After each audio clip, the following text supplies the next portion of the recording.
Hello commerce students, welcome back to the channel. Not for profit concerns के online lecture number 27 में आपका स्वागत है। आज के इस वीडियो में हम not for profit concern practice problem number 10 हम सॉल्व करने वाले हैं। आज का लेक्चर सबसे इंपॉर्टेंट लेक्चर होने वाला है, one of the most important lecture, क्योंकि ये जो प्रॉब्लम आप पीछे देख सकते हो वो सबसे इंपॉर्टेंट प्रॉब्लम है। और लास्ट वीडियो में जो हमने दो प्रॉब्लम सॉल्व किए थे उसमें के जो मिस्टेक्स है वो भी आज हम रेक्टिफाई करने वाले, ठीक है। So without wasting any time आज का हम प्रॉब्लम स्टार्ट करते हैं। प्रॉब्लम में आपको क्या बोला है, बेसिक से लेके मैं एडवांस लेवल तक इन्फॉर्मेशन पढ़ूंगा, क्या दिया है क्या नहीं। So from the following information from the following receipts and payments account of KBP Engineering College Nashik for the year ending 31st March 2019 and additional information, prepare income and expenditure account for the year ended and balance sheet। आपको income और expenditure account prepare करने का है एक engineering college का।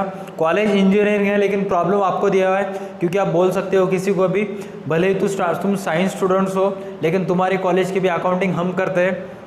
सो you have to proud of yourself, ठीक है। ज़्यादा चढ़ो मत, प्रॉब्लम देखेंगे हम। एडजस्टमेंट्स जो आपको दिया हुआ है वो एक टेबल फॉर्मेट में दिया हुआ है। मैंने आपको बताया जो फर्स्ट कॉलम होता है एडजस्टमेंट्स का वो आपका होता है लास्ट ईयर का, और जो सेकंड कॉलम होता है वो कौन सी ईयर का होता है, करंट ईयर का, ठीक है। तो सबसे पहले आपको एडजस्टमेंट बोला है बुक्स। साल के शुरुआत में आपके पास बुक्स थे 6 लाख के। साल के शुरुआत में कितने लाख के बुक थे आपके पास, 6 लाख के। और साल के एंड में आपके पास कितने में बुक्स, 6 लाख के। सर आपने ही बोला था कि जो सेकंड कॉलम में 6 लाख लिखते हैं वो एज इट इज एसेट्स को लिखेंगे, तो कुछ करने की ज़रूरत है क्या एक्स्ट्रा पोस्टिंग, क्योंकि साल के शुरुआत में भी 6 लाख बोला है, साल के एंड में भी 6 लाख बोला है। मेरे भाई एसेट साइड को आउटर को कंपलसरी 6 लाख जाएगा, लेकिन आपको डीपी वगैरह कैलकुलेट करना पड़ेगा। कैसे कैलकुलेट करेंगे, सबसे पहले आप वर्किंग नोट का एक पेज लो। वर्किंग नोट का पेज के ऊपर सबसे पहले आप लिखो बुक्स। बुक्स की अमाउंट लिख दो 6 लाख रुपए, लिख दिया। अब पेमेंट साइड में देखो, ड्यूरिंग द ईयर में आपने कितने लाख के बुक्स परचेस किए, 61,000 के। तो उस 6 लाख में ऐड कर दो, add purchase during the year 61,000। तो टोटल बुक्स आपके पास कितने का हुए, 6,61,000, 6,61,000 रुपए के बुक्स आपके पास हो गए। अब एडजस्टमेंट में देखो, वो 6,61,000 या 6,61,000 जो बुक्स का अमाउंट था वो साल के एंड में आया तक वापस कितना हो गया, 6 लाख हो गया। तो अब आपको क्या करने का है, जो 6 लाख में आपने 61,000 ऐड किए थे, ऐड करने के बाद टोटल कितना आई थी, 6,61,000। उसमें से आपको 61,000 आपको फिर से लेस करने का है। लेस करते समय आपको लिखने का है डिप्रिसिएशन ऑन बुक्स। लेस करने के बाद उसकी पोस्टिंग जाएगी एक्सपेंडिचर साइड में। ध्यान से सुनिए, 6 लाख में सबसे पहले आपने परचेज ड्यूरिंग देयर 61,000 ऐड किया, फिर उस 6,61,000 में आपने 61,000 एज ए डीपी लेस किया। लेस करने के बाद आउटर में 6 लाख आएगा और 61,000 की दूसरी पोस्टिंग जाएगी बैलेंस शीट के इनकम और एक्सपेंडिचर अकाउंट के एक्सपेंडिचर साइड में। नेक्स्ट एडजस्टमेंट है फर्नीचर। साल के शुरुआत में आपके पास कितने का फर्नीचर था, 3,19,000 का फर्नीचर था। सबसे पहले बैलेंस शीट के एसेट साइड में लिख दीजिए फर्नीचर 3,19,000 प्लस पेमेंट में देखिए ड्यूरिंग देयर आपने कितने का फर्नीचर परचेस किया है। सर ड्यूरिंग देयर हमने फर्नीचर परचेस किया है 50,000 का। अब फर्नीचर की अमाउंट कितना हुई, 3,19,000 प्लस 51,000 का फर्नीचर हमने ड्यूरिंग देयर परचेस किया है। टोटल कितना हुआ, 3,70,000। जो फर्नीचर की अमाउंट ड्यूरिंग देयर 3,70,000 थी, at the end of year वो अमाउंट कितनी हो गई, 3 लाख की अमाउंट हो गई। इसका मतलब अब आपको उसके ऊपर डिप्रिसिएशन कितना चार्ज करना पड़ेगा। सर साल के शुरुआत में 3,19,000 का था, ड्यूरिंग द ईयर में हमने 51,000 का परचेस किया, टोटल हुआ 3,70,000। 3,70,000 में से अब 3 लाख का बचा हुआ है, मतलब डीपी कितना हो गया उसके ऊपर, 70,000। तो उसके बाद एसेट साइड में 3,70,000 में से लेस डीपी ऑन फर्नीचर बोल के 70,000 लेस कर दो, उस 70,000 की दूसरी पोस्टिंग जाएगी एक्सपेंडिचर साइड में। बेसिक 2 एडजस्टमेंट्स थे। ये प्रॉब्लम लास्ट सिलेबस में भी था, अगर आपके पास लास्ट सिलेबस की कोई बुक्स होगी आप उसमें चेक कर सकते हो। नेक्स्ट आपको बोला है building fund. Building fund maximum students को लगता है एसेट है, लेकिन बिल्डिंग फंड हमारे लिए लायबिलिटीज़ है। साल के शुरुआत में बिल्डिंग फंड आपके पास कितने था, 10 लाख का। At the end of year amount नहीं दिया है, इसका मतलब बिल्डिंग फंड रेज हुआ होगा। सबसे पहले आपको क्या करना पड़ेगा, बैलेंस शीट की लायबिलिटीज साइड में बिल्डिंग फंड की अमाउंट लिख देनी पड़ेगी 10 लाख रुपए इनर कॉलम में। नेक्स्ट रिसिप्ट साइड में चेक कीजिए ड्यूरिंग द ईयर कुछ आपको डोनेशन या डोनेशन फॉर बिल्डिंग फंड्स की रिगार्डिंग कुछ अमाउंट आई है क्या। अब रिसिप्ट साइड में चेक कीजिए, वहां पे आपको क्या बोला है कि डोनेशन का हमने रिसीव किया है 7 लाख, लेकिन वो जनरल डोनेशन है। अब एडजस्टमेंट में चेक कीजिए, एडजस्टमेंट नंबर फर्स्ट क्या बोला है आपको, 50% donation are for building fund and the balance is to be treated as a revenue income. मतलब जितना भी डोनेशन का रकम अमाउंट आपने ड्यूरिंग द ईयर में रिसीव किया है उसमें से 15% अमाउंट आपने donation for building fund receive किया है। मतलब जितना भी अमाउंट आपने डोनेशन जनरल डोनेशन रिसीव किया है उसमें से 50% अमाउंट आपको स्पेशल डोनेशन ट्रीट करना पड़ेगा। अब इसकी अकाउंटिंग प्रोसीजर कैसे होगी, सबसे पहले आपको इनकम साइड में लिखना है डोनेशन 7 लाख रुपए। उस डोनेशन में से 7 लाख में से 50% अमाउंट आपको क्या ट्रीट करने का है, रेवेन्यू इनकम। अगर एक अमाउंट का 50% आपको रेवेन्यू इनकम ट्रीट करने का बोला है तो इनडायरेक्टली उस 50% जो रिमेनिंग है वो आपको क्या करने के लिए बोला है, कैपिटल इनकम ट्रीट करने का है। तो उसमें से आपको सीधा सीधा सिंपल क्या करना पड़ेगा, इनकम साइड में डोनेशन लिखना पड़ेगा 7 लाख, उसमें से लेस 50% फॉर बिल्डिंग फंड, उसमें से 3.5 लाख रुपए आपको लेस करना पड़ेगा। 3.5 लाख की दूसरी पोस्टिंग जाएगी लायबिलिटीज साइड में। जो 10 लाख आपने लिखे हैं इनर कॉलम में उसमें से add 50% donation for building fund, आपको उस 10 लाख में 3.5 लाख रुपए ऐड करने का है और आउटर को टोटल आएगी 13,50,000 जो आपको आउटर कॉलम में लिखना पड़ेगा बैलेंस शीट के लायबिलिटीज साइड में। नेक्स्ट है फिक्स डिपॉजिट। मैक्सिमम स्टूडेंट्स को फिक्स डिपॉजिट कंफ्यूज करता है। अब देखिए during the beginning of current year में आपने कितना अमाउंट ड्यूरिंग द बिगिनिंग में डिपॉजिट किया था बैंक में, 9,10,000।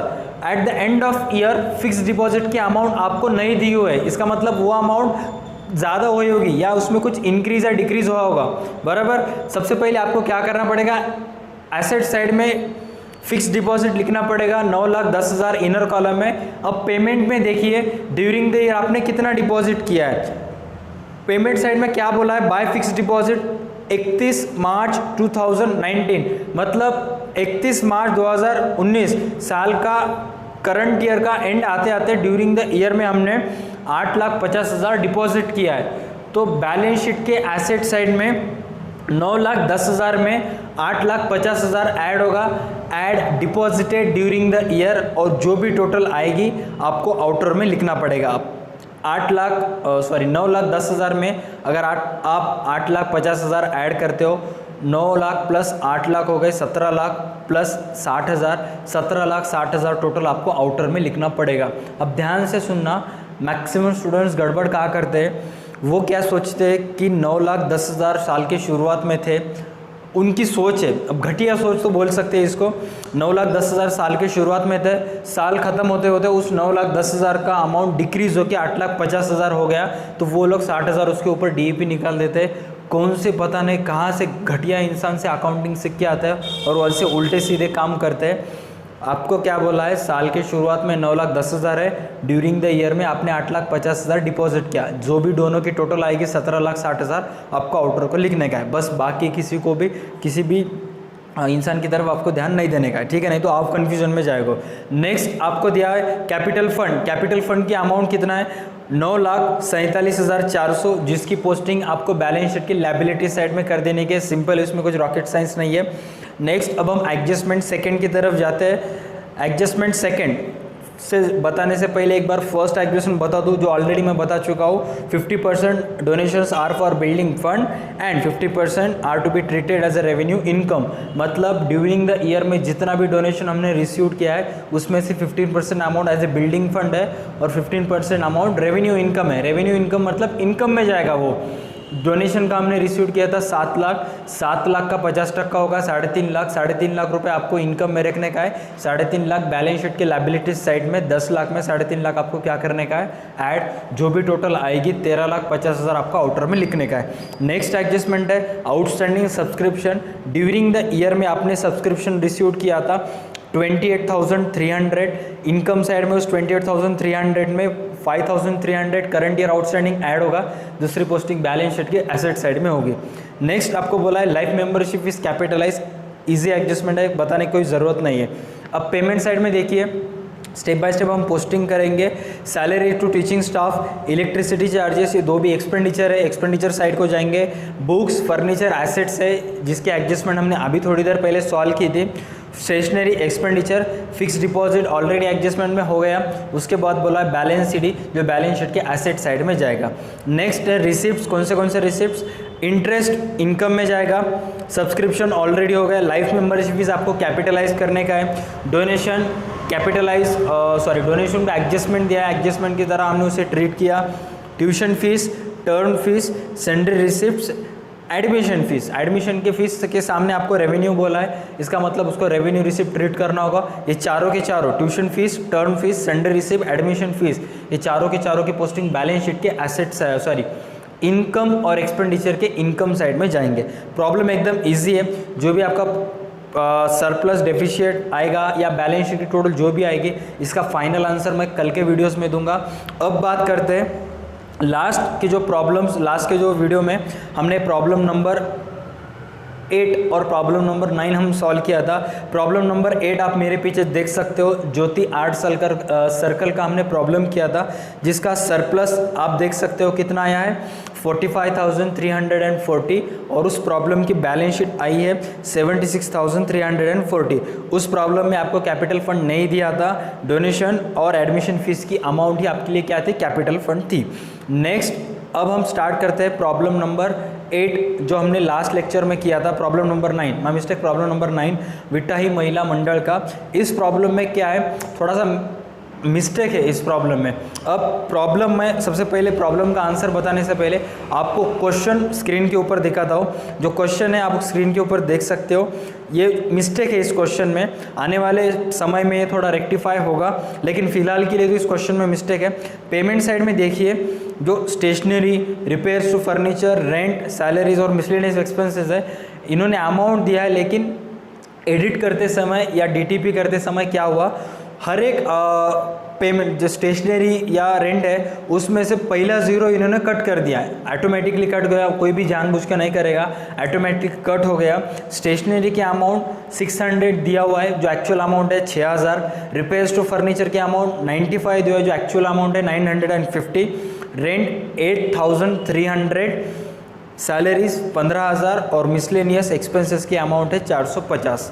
ये मैंने लास्ट वीडियो के कमेंट सेक्शन में आप जाके देखोगे तो वहाँ पे एक पिन कमेंट कर चुका हूँ, जो आप देख सकते हो। छोटे मोटे मिस्टेक्स होते रहते हैं प्रॉब्लम में, इसमें हमारा कुछ ये नहीं है, हमारा कुछ हाथ नहीं है इसमें, क्योंकि आपको मिसगाइड करना या फेक इन्फॉर्मेशन देना। अब आप उस क्वेश्चन का फाइनल आंसर आप स्क्रीन के ऊपर देख सकते हो। जो उस क्वेश्चन का फाइनल आंसर जो डेफिशिएट आया है वो है 6,050 रुपीज़ और बैलेंस शीट की टोटल आई है 99,450। अगर आप प्रॉब्लम में देखोगे एक्सपेंडिचर साइड में हमने बुक्स में दिया हुआ आपको रेंट 830, जो एक्चुअल रेंट की अमाउंट है वो है 8,300। वही इन्फॉर्मेशन हमने दे के प्रॉब्लम सॉल्व किया, ठीक है।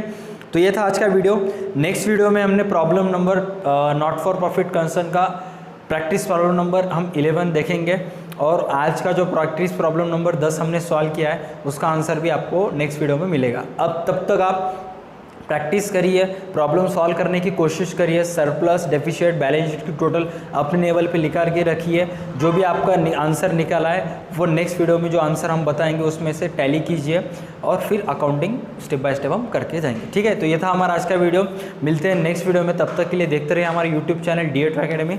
Stay connected.